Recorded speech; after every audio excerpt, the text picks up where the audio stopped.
Welcome to the City of Decatur's Anti-Racism Speaker Series. This is the second of a series of conversations this fall as we work to become an anti-racist city. In our third, the City of Decatur is committed to inviting scholars, authors, and activists to join us in conversations as we attempt to cultivate strategies for doing better while figuring out how we can be better together. This series is hosted by the Better Together Advisory Board in partnership with the Decatur City Commission. At the heart of this series is the belief that our lives are enriched and enlivened when we dwell in the spaces where we can appreciate and learn from the unique experiences of others. We are better when we commit to listening and learning and using that knowledge as a guide for action. While we remain inspired by the transformative opportunities that reside in the humble conversation, this year's speaker series is a little different from the previous installments. It is a bit of an experiment, guided by our belief that stories are at the foundation of cultural change. Humans, in fact, are storytelling creatures. Stories about our shared goals and heritage have served as galvanizing forces for history's most miraculous moments of empowerment and emancipation. Conversely, a different set of stories sowed the seeds for dispossession and displacement.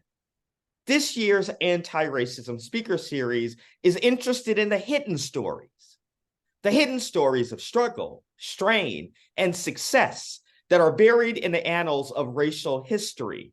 We are interested in making space for history's unheard stories.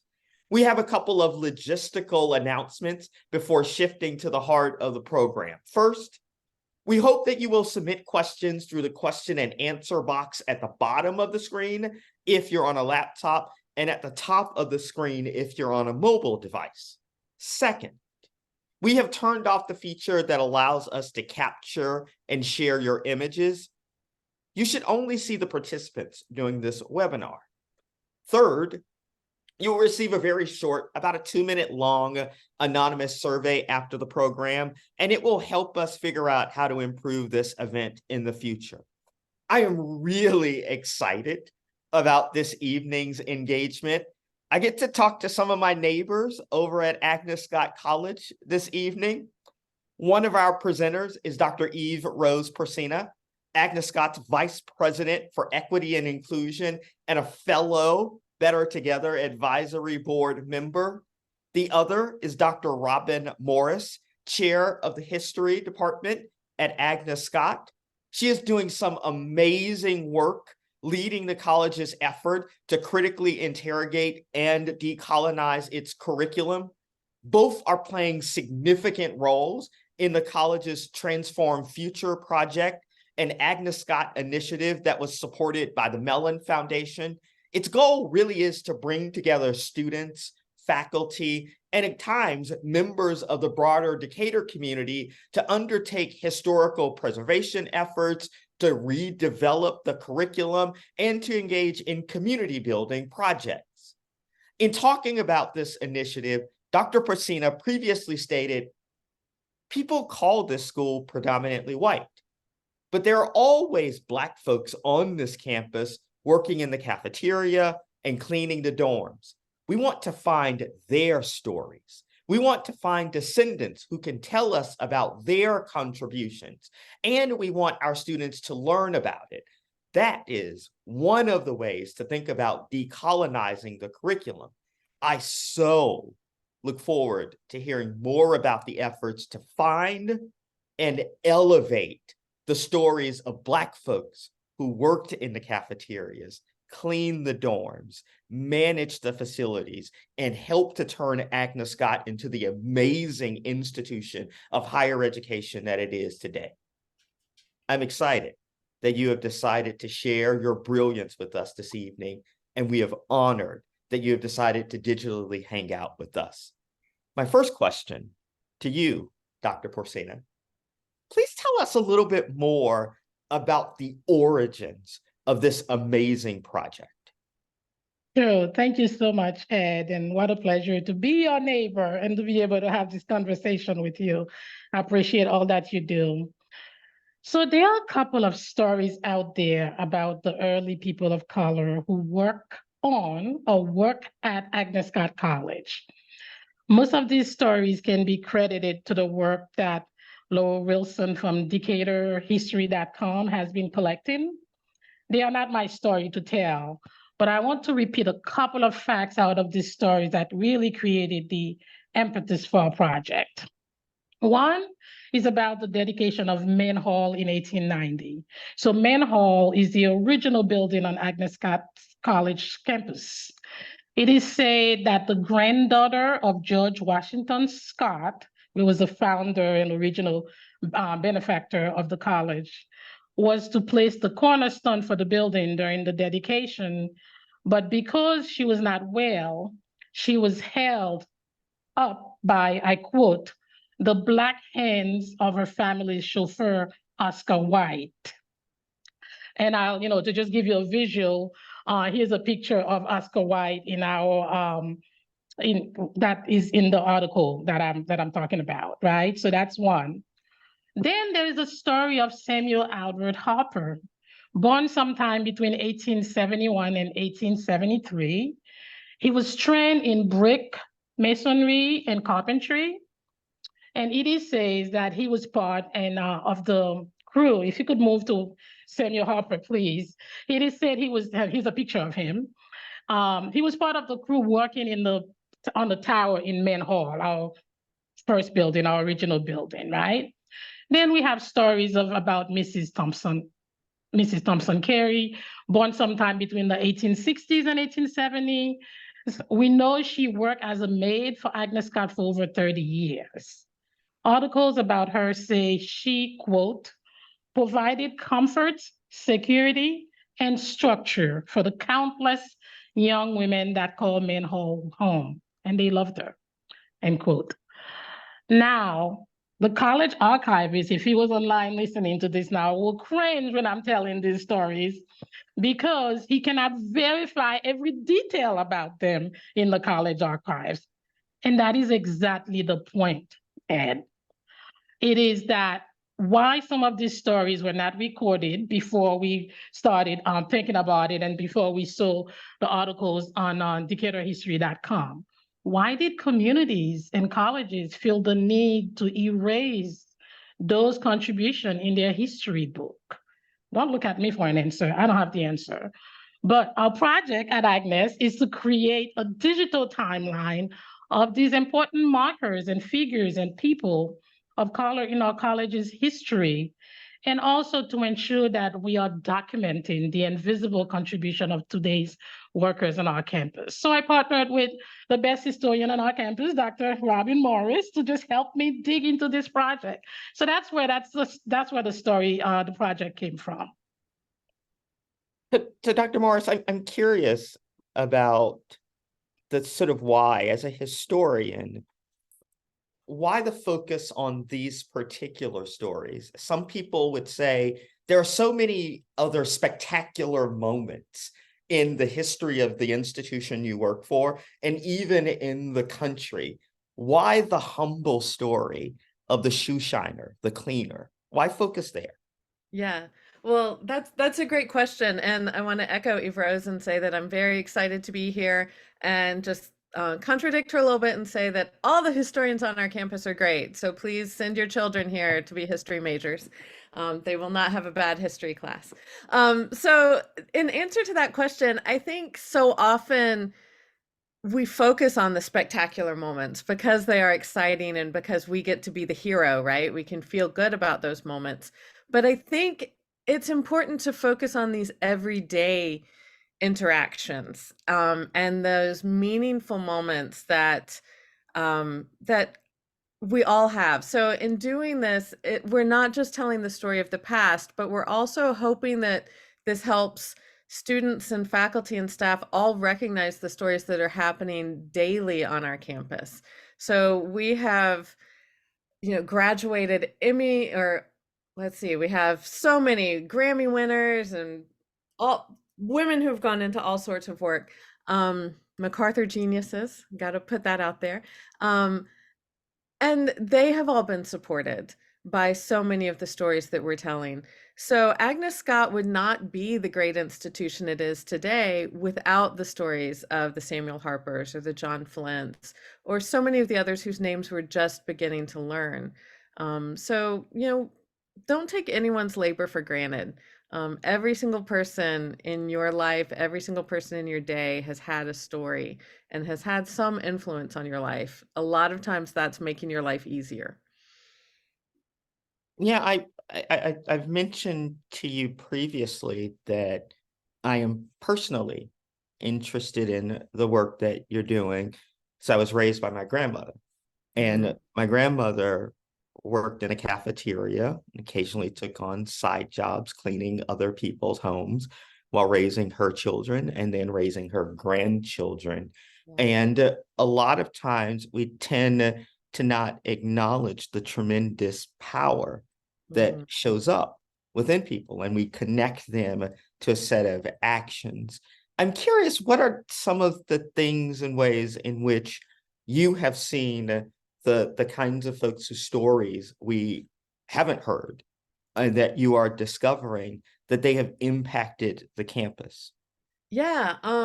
Well, originally I got interested in this question when I heard the former mayor of Charlotte. I used to live in Charlotte. Grew up in Atlanta though. We have that DeKalb County connection.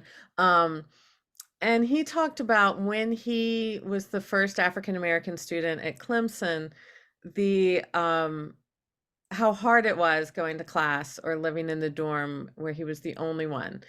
But then when he went to the cafeteria, it was the people the workers who gave him an extra scoop of potatoes or an extra slice of meat, and whispered to him the encouragement to keep going. And I think we have those stories at Agnes Scott, and I know we have students who have really built strong relationships with some of the workers on our campus, especially the dining hall, because we have some of the best food. It is not the college food that I went to school eating, I have to say. It is really good food. And they start to have these conversations in the line and start to, like you, see their grandma and see their aunt and see their mom, and really develop these relationships. And one of my favorite stories is that a recent graduate, Jordan Castile, who is a MacArthur genius, from last year, is known for her painting. And one of her first paintings while she was at Agnes was of one of the workers that she built this relationship with while she was at Agnes, and someone who really nurtured her and became someone who wasn't grading her, but who was encouraging her to get through. So we know that these relationships are out there. And part of what I've started doing, just a couple of dips in, is talking with alums about some of the relationships that they also developed and these special bonds that they had. Yeah, I have a friend on Emory's campus where I spend a good bit of my time during the day. And Nick happens to be a custodian, but is just a brilliant and amazing human being. And Nick goes around and he asks the Black students, "What are you trying to achieve here?" And after every answer, he reminds them, "You are more than capable of achieving that. Yeah. And please know that I'm supporting you. And if there's anything that I can do, let me know." And I distinctly remember that as a student at the University of Alabama. It's those relationships. Yes, I had great professors. Yes, I had an amazing debate coach, but it was the person in the cafeteria who I could connect to because they reminded me of my grandmother and that they could discipline me like my grandmother. Yeah. That had such a formative impact on me. And I think that all too often we forget about those vital relationships and thinking about how do we matriculate people through institutions of higher education. Yeah. Yeah, and if you believe in Maslow's theory, hierarchy of needs, which I'm not a fan of, by the way, but if you believe in that, right, human needs start with the basics, physiological and safety needs. And as a residential campus at Agnes, where students actually are required to live there think about who are the people who are providing those first basic needs, right? So that's exactly right, Ed. I agree, yeah, and they are the most invisible, because when we talk about the history of our college, we don't necessarily go there. And that's what we're really trying to change, hopefully, for future historians and learners. Yeah. I interviewed someone she was a graduate of the 50s, I believe. I'd have to go back and look. And I asked her about the laundry service, because students used to put their laundry outside and they would come back and it would be done and folded and sitting on their bed. And I asked her if she knew who did that, and she said she never saw them. So they would leave the laundry out, go to class, and come back, and they were thinking, it was like magic. It was just part of their day. And it was really the first time she had ever thought that there was someone who had done that laundry. And students have to do their own laundry now. I want to be clear. But recognizing these people in our lives in college, people you saw today, that we take for granted. And I think these histories are so important, because they are a part of these spectacular stories that you're talking about. Yeah. Yeah, Yves-Rose, you're doing some amazing work on the campus, helping us to think about the maldistribution of opportunities and power along the lines of gender, race, class, sexuality, and how do we address that? I'm curious, how does this work around reclaiming histories? How is that informing some of the work that you're doing along the lines of creating a more diverse and equitable campus? So let me think about that. This is an interesting one because when I think about this, when I write about this, right, what I try to tell people, what I would say, it's rewriting in IGHT history to really make it tell the full and complete story, right? That's what we're trying to do, is to really find those stories that were left out. And my goal, my big picture thing is that I do believe if our partners, in the city, within on campus, wherever they are, if the people who the established, the people who kind of are the policymakers and the decision makers and so on and so forth, if they really know the true and complete and full and complete stories of the people who were here before us, including things like who used to occupy the land. This is why we always talk about land and labor together when we're doing this work.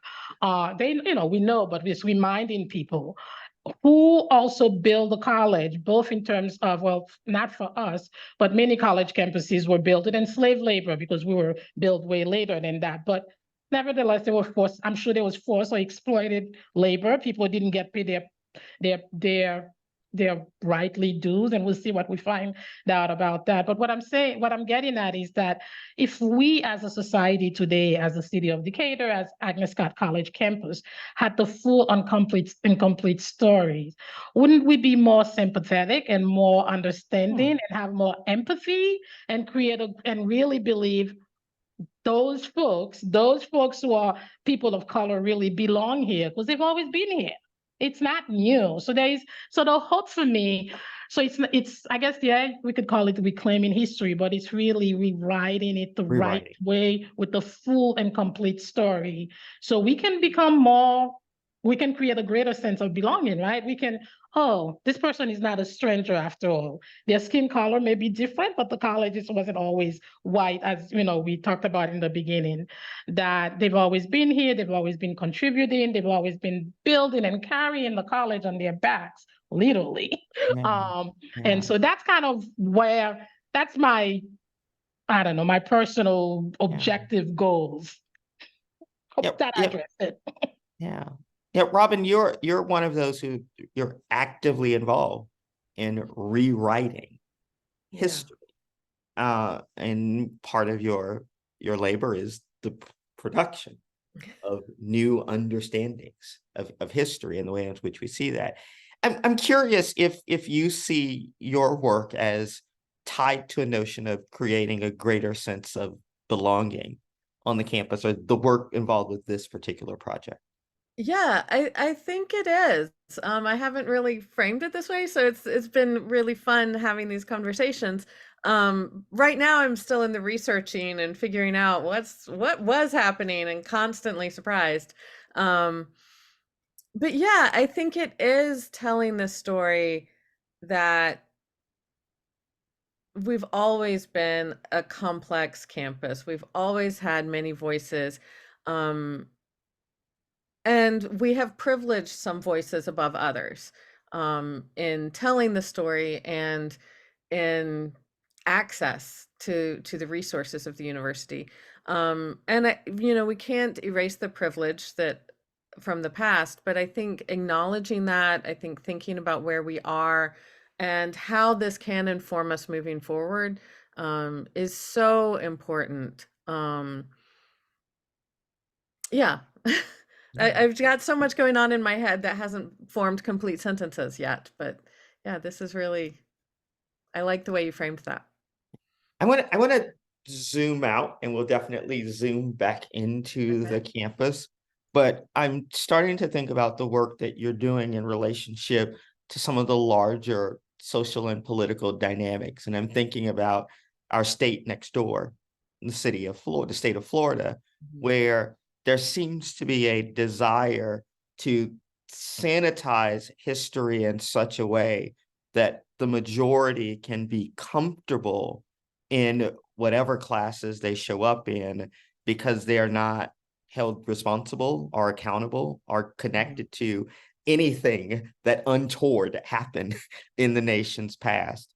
I'm curious what your thoughts are about that. More importantly, maybe what do you see as the value of creating a disquieting or uncomfortable narrative that the students you're teaching and the students that you're engaging with in and outside of the class, Yves-Rose, what's the value of them being uncomfortable as they wrestle with this history? Yeah, I have a couple of t-shirts that in different ways say history should make you uncomfortable. And I tell my students early on, if you're not uncomfortable, I'm not doing my job. So we talk about how to take care of yourself while we're telling these stories. But yeah, I don't think any learning should leave you comfortable at all. I think if you're comfortable with where you are learning math, you're not learning math right. If you're comfortable with the books you're reading, read a tougher book. That you should always be pushing yourself to another limit. And I'm not saying a better or a harder, just to a different level. And that's what history does. So there's never one history. There are as many histories as there are people in the world, and then we can get environmental history, and then there's as many histories as there are plants and animals. So yeah, it should never be comfortable. And I guess my answer for that is, if someone is trying so hard to make you comfortable and control the history you get, you have to ask yourself why. Um, and it's the uncomfortable stuff that's going to teach you how to have a revolution or why you should be voting. If it's the same, if these books weren't teaching something, they wouldn't be trying to ban them. If the vote weren't worth something, they wouldn't be trying to keep you from it. So maybe that's the little rebel in me. My mom would tell you it's always been there. But, if someone's trying to keep you from doing something, there's a reason why. So rebel. Yeah, I like that, Robin. I'll have to remember that. Yeah, it should make you uncomfortable. I love that.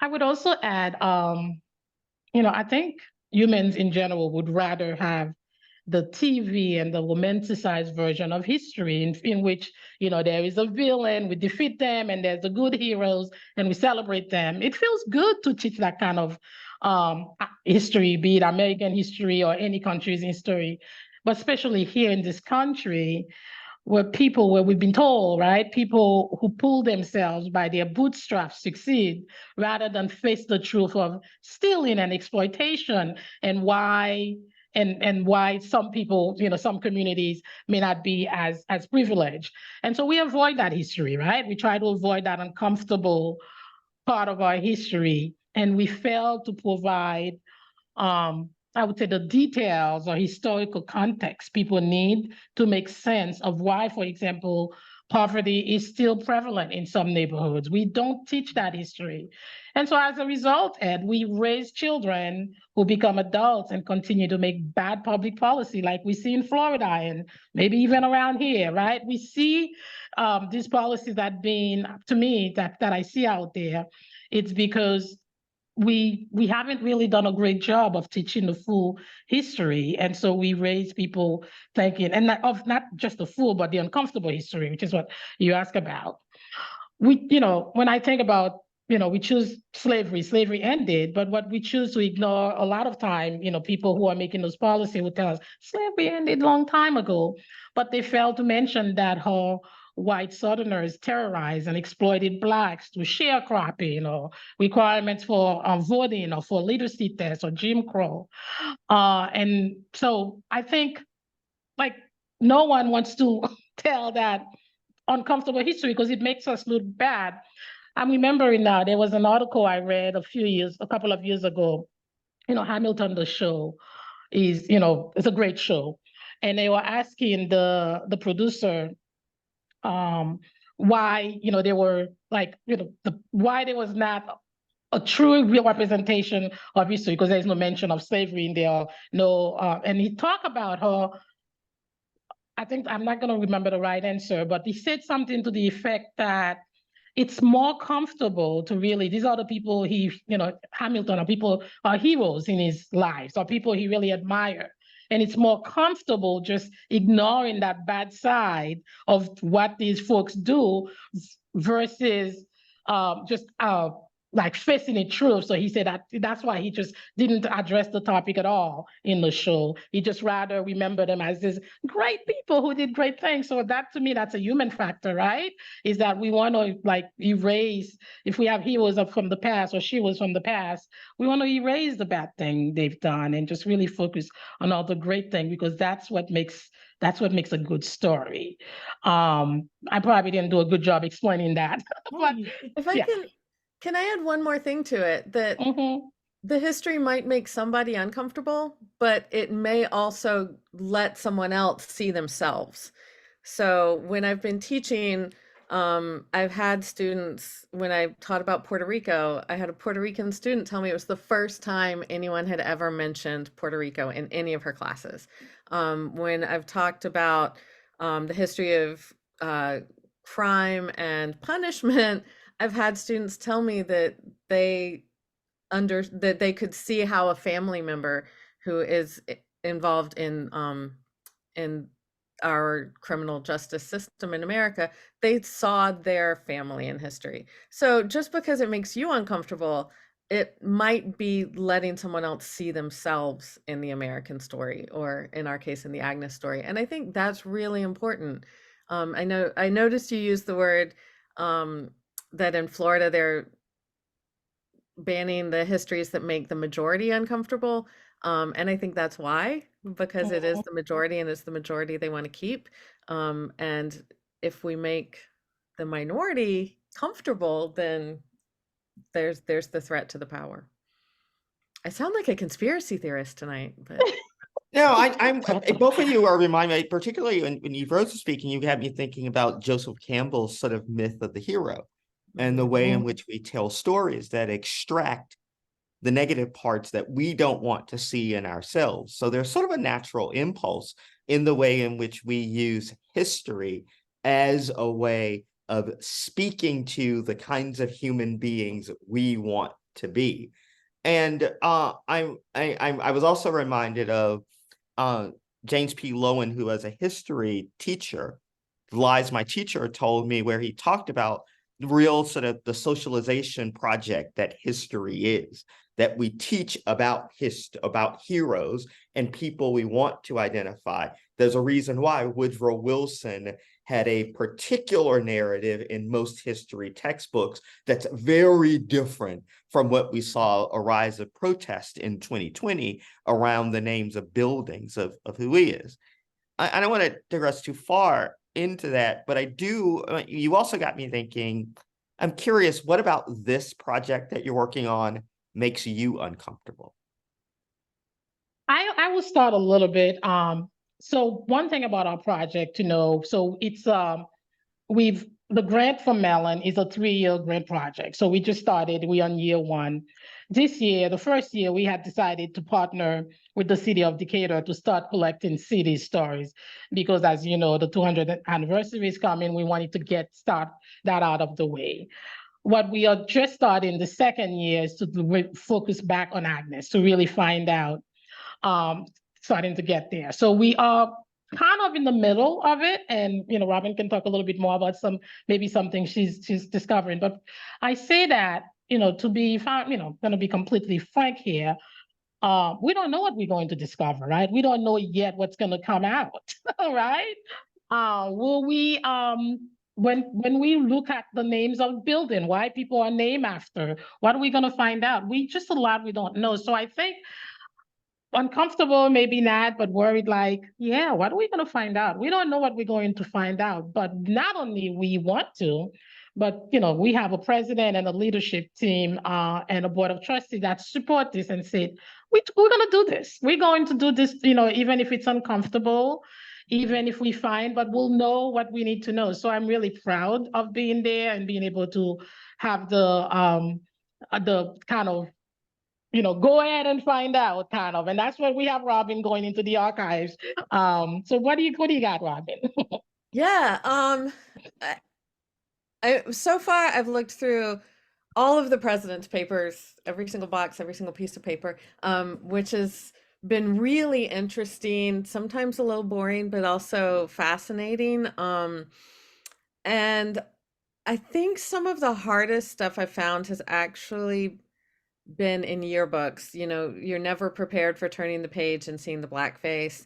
There was a period where we had I should give you the story. The Scotty dog mascot didn't really come around until the 1990s when we started playing intercollegiate sports. So each class has a mascot. So our first years are about to reveal their mascot. It's kind of a unique college experience at Agnes. But for a while in the 30s into a little bit of the 40s, there was this mascot that was called the Agnes Scott Hottentot. And it's pretty racist. Sometimes portrayed as like a Hawaiian character, sometimes an African character, always a little bit, always pretty minstrel in the way she looks. So that's always disturbing to see these images coming up in the yearbooks.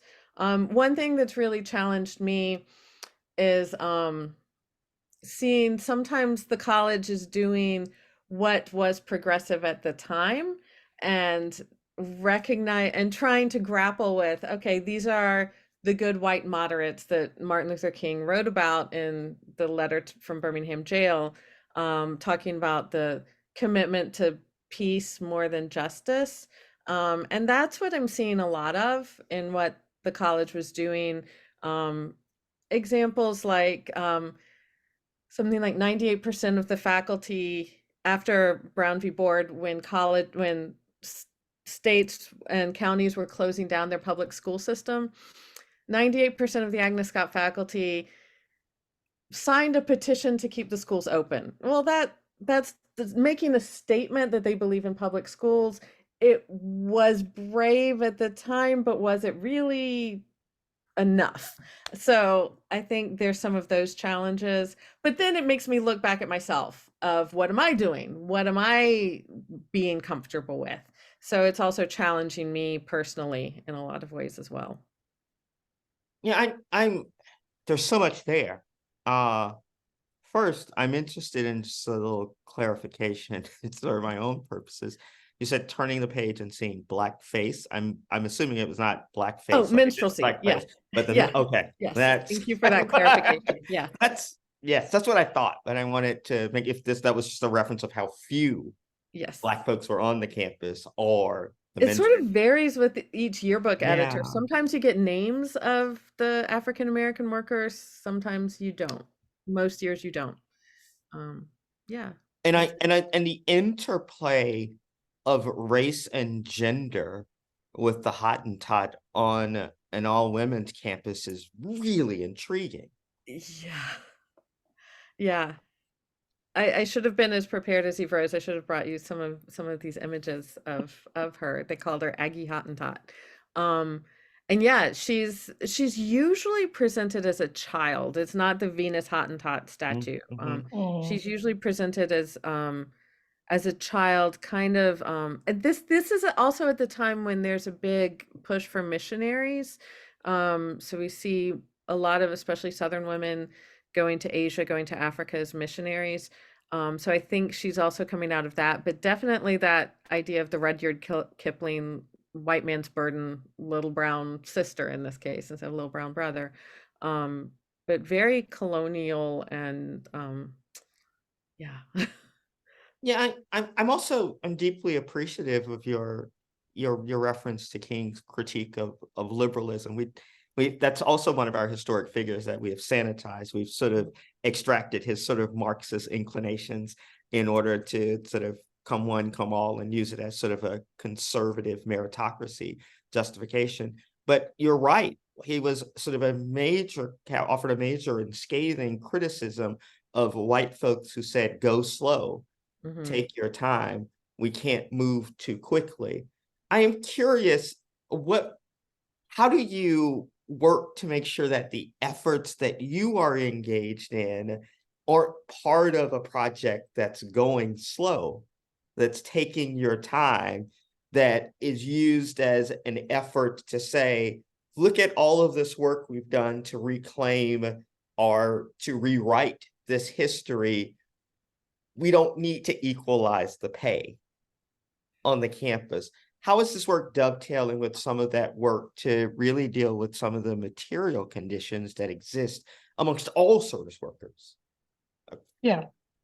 So I'll start there. A couple of things about that. I want to also give credit to a few other people. You know, in beginning, Robin talked about the other historian on our campus.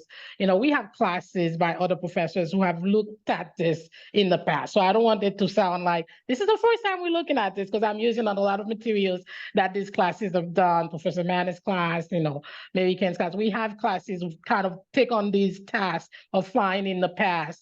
But obviously, they're not historic, if they're not official historical document of the college. So this project, what it's really doing, it's putting hopefully an official stamp on these stories that we are finding, that what we're verifying, and that we are, you know, we'll create this digital timeline. So there is that piece about it. There is I just wanted to make sure I give credit about that. And so, you know, there's been, honestly, I've talked to a lot of alums who've talked about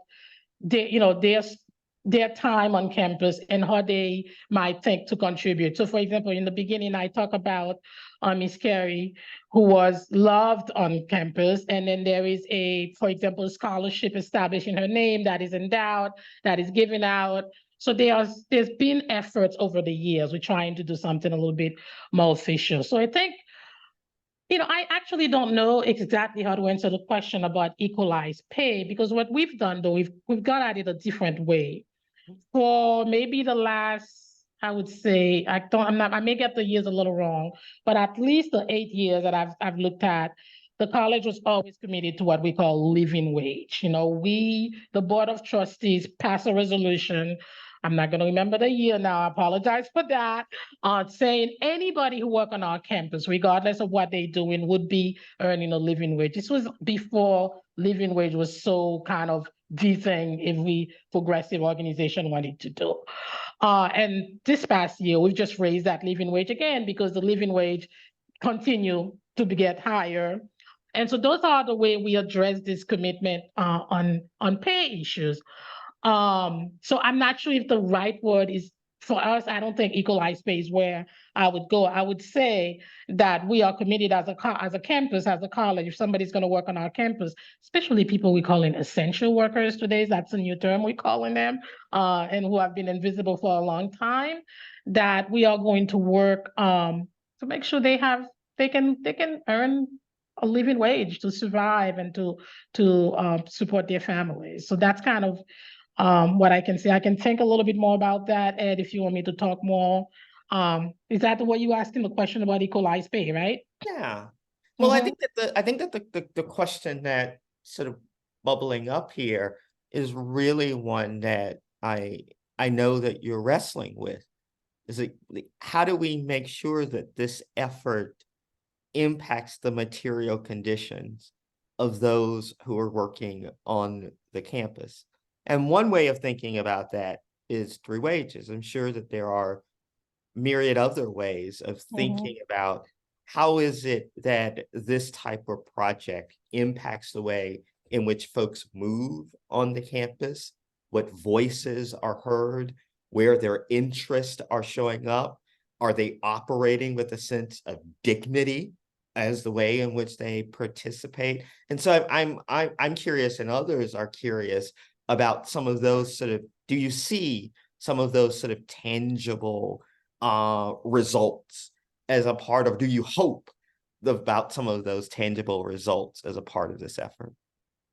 Yeah, one thing I've seen and we've done also, we talked about the past, but it's really important to talk about the present. How are we treating people today, and what are they, doing? How are we recording their stories? So one of my good thing that that I'm hoping for and that is happening is that we are recording their stories today. And so 100 years from now, we would have clear and clean evidence. They were here, they were doing this important work. They were the backbone of the college. They were carrying the college, doing all the things that need to be done. So to me, that's a victory, right? That's step one, because we did not have those before necessarily well documented. That's why we're struggling with those pictures I showed you before. So that's the first step for me. That's like, okay, your voice matter, your time matter, your contributions matter, and we're going to make sure that is recorded in the history book. And I can tell you, I don't want to brag on Agnes too much, but I'm going to brag for a second. Our students, faculty, and staff are amazing the way they treat everybody on campus. I mean, of our essential workers, whoever, that group comprise, they're part of our campus. They're part of the workforce. They are part of who we are. They are treated equally with respect, with dignity that I would treat with Robbie. Like, there's really no difference at the end of the day in terms of the value we give. And I've worked at a lot of schools, and it is not like that on a lot of campuses. That's why I say I'm going to brag on Agnes for a minute, because you could pick any of our faculty, people who are teaching in any category, and have this conversation with them, and you would have a positive experience about the importance and the contributions of the essential and invisible workers on our campus. So I'm kind of a little proud about that. I hate to say, not perfect, but. And I'm going to brag because Yves-Rose isn't going to say this, but at Agnes Scott, our human resources is in the Office of People and Culture, which Yves-Rose is the head of. It's not in the business and finance. So we've had that reorganization. And I think that says a lot about who we are, that we're putting it in an office that is people-centered and not dollar-centered. I mean, we're all constantly worried about budget. So if you have $1 million lying around, like we have a project that we'll put your name on it. But I really think that it's important that we always have the goal to see everyone as people first, and not as what's the human capital. Yeah. I'm always amazed when I enter, or when I'm reading about corporate spaces or reading economic papers, how the language is so akin to slavery when they're talking about the human capital. I'm like, that is exactly what they were saying in 1830. But we don't do that. So I appreciate that. Yeah, no, Historians can ruin any party. I'm just going to tell you now. I actually appreciate that. And I want to say to, Ed and whoever's listening as well, is that is a big deal. That is a big deal. You don't find around the country where you have the Office of Human Resources, which, by the way, we rename People and Culture, because that's what it is. We poured into the equity person, right? That's not how you see it. Usually it's the other way around to begin with, or they're separate. But our president did this reorganization, a couple of, maybe 3 years ago now, and say clearly, because of people in this campus is this is who's carrying this campus. So yeah, thank you for reminding me of that, Robin. Yeah, it's difficult. Some would say damn near impossible to humanize someone who is identified as a resource, a tool, a utility. And ultimately, I think that that's what your project, the effort that you're engaged in and this reorganization seems to be about, is to see the sense of humanity imbued in the relationships that you have on your campus, in the way in which you care for the history of the institution. I'm doing some stuff akin to this in various efforts that I'm taking on and off of Emory's campus. And one of the things that I found is that the further I am away from the stories, the more time that has passed, the more distance that exists. I have this sense of fear about whether or not I can be a proper caretaker of those stories, and that proximity does breed connection. It does breed a sense of sensitivity. It does create a sense of awareness about the needs, but we're really talking about a collection of people where it's impossible to be proximate to them. We can be proximate to people who have some similarities, but that's fraught with its own set of dangers to assume that one set can serve as a substitute for the other. I'm curious, what advice do you have for me and others about how do we be proper caretakers of stories of people who are not the most proximate to us? Yeah, that's a great question. Um, and I want to give a shout out to Emory because I've used the archives there so much. And in my research, I wrote about women's work in politics, and the archivists at Emory and at Georgia State collected the papers of housewives, and that's not a common group. They've also collected like Seamus Haney and Alice Walker and names we've heard of, but collecting those stories. So if it's you know, looking at the stories, at those everyday stories in your own family, preserving your story. Take when grandma wants to look through her papers and show you something, take that time. I think, those recipes, all of that ephemera is telling a story. That's something I do with my students in Women in the New South as we read In Search of Our Mother's Gardens by Alice Walker. And we think about all of the pieces, all of the things that Black women have left behind when they couldn't leave behind their papers. So I think sometimes it may seem very distant, but it might be as close as a quilt in your house. It might be as close as, the flower that was in your grandma's garden, or my mom replanted some things from my grandmother, and now I'm going to go get the seeds and put them in my yard. So looking for some of those things that do connect you to the stories. At Agnes Scott, when Miss Betty retired from the dining hall, someone, God bless them, made sure that we still had the recipe for Miss Betty's bars. So we still get Miss Betty's bars in the dining hall. And that's this story and this connection and this inheritance we have. So I think recognizing that there's more, that you're closer to the past than you might feel like you are day to day. Yeah, I really appreciate that, Robin, because I was also thinking, we tell our students, we're working with a couple of student researchers, and we tell them, you try to get as close as you can to the source of the story as you possibly can. And that means relatives, grandkids, descendant, anybody you can find, because it's never our story to tell, right? It's the person's story, but that person, as you say, may not be around anymore. And so our goal is to try to get as close as we can to the story.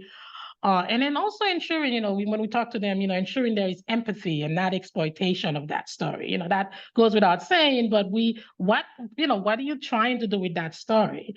So I think those are the way we try to think about it. First and foremost, try to get the first voice, the connection, the recipe, whatever it is that links that.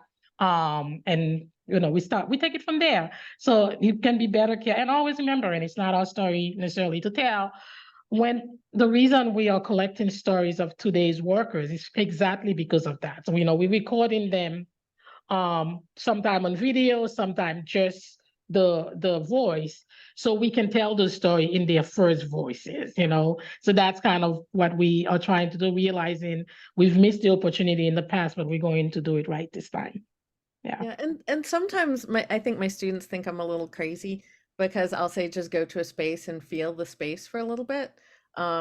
Because I work in Buttrick Hall, which the Cornerstones has 1930. So sometimes I just sit there and I think about who has walked through these halls, Mm, who's been here before, and just sort of taking a moment to feel the stories that are in these storied buildings that we occupy. I mean, I watch HGTV. I know there's a lot of flipping, but who was in that house before you got there? You can sort of, I'm not yeah. saying talk to the ghost, but just kind of feel the stories. You can honor the space as well. And I think that can, just that moment of, I guess, meditation or silence can also, I think, help you focus your questions and focus your feeling. Yeah. And that requires, right, Robin, doing the research beforehand, right? That's the important part too. We talk with our student researchers about, what we call the 3 Rs. Doing the research is really important to know about that space. Whatever story you can find about the space or the person, just really doing the research.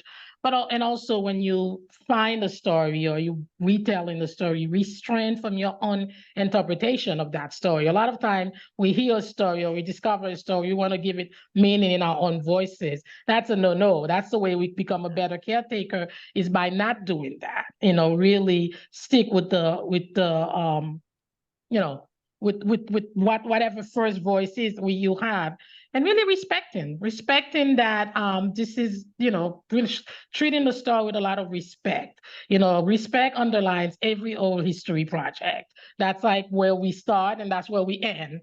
And so that's how we try to be better caretakers, and we hope we are, right? Yeah. Hope so.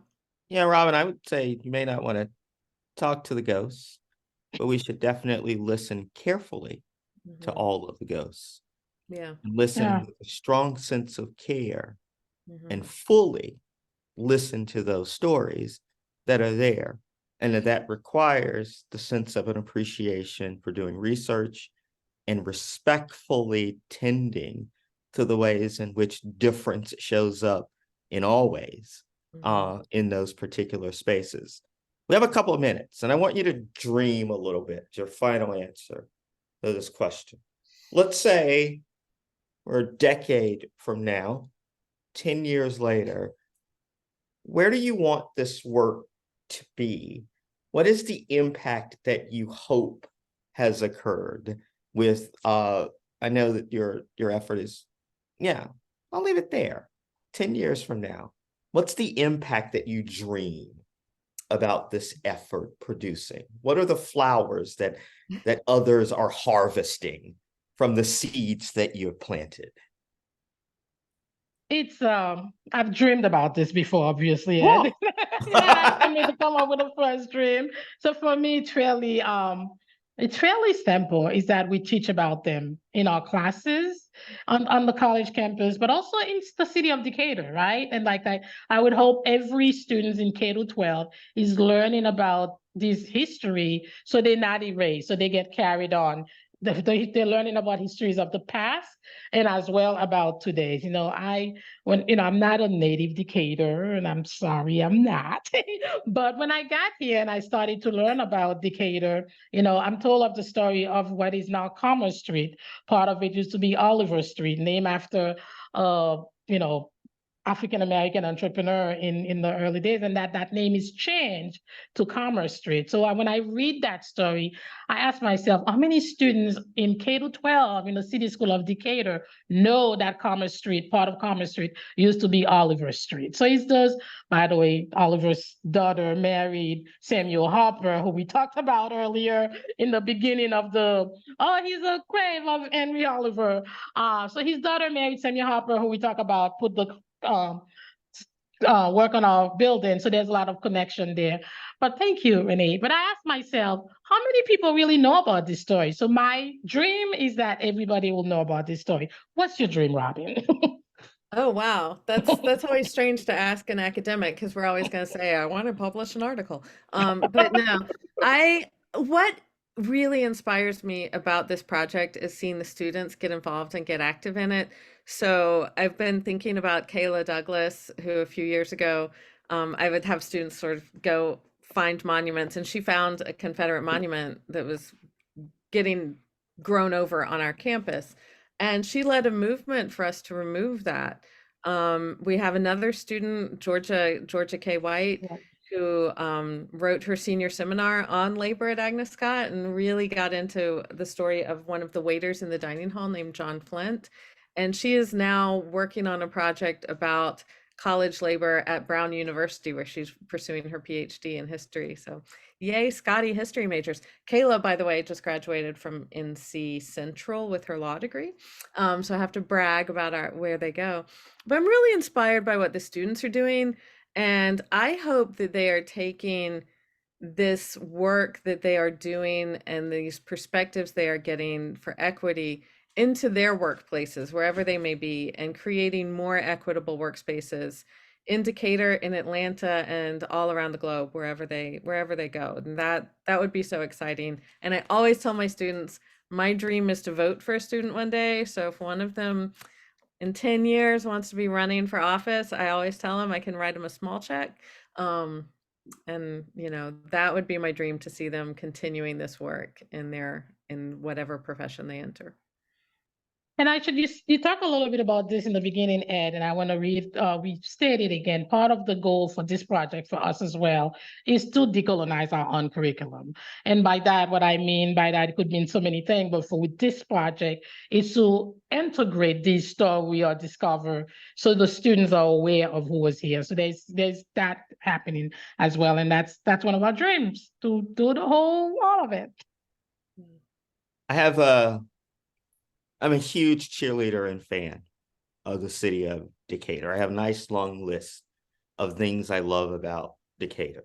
One is annually I get to go out and touch big trucks, doing the touch of trucks.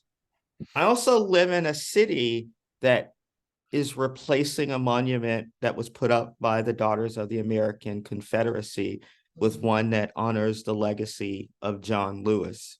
I am deeply proud and appreciative that I now get to add to the list that I am neighbors with Agnes Scott, and a place that is very much interested in rewriting the stories of the people who are much like the folks who played such a formative role in raising me, that those folks are the foundation of an institution.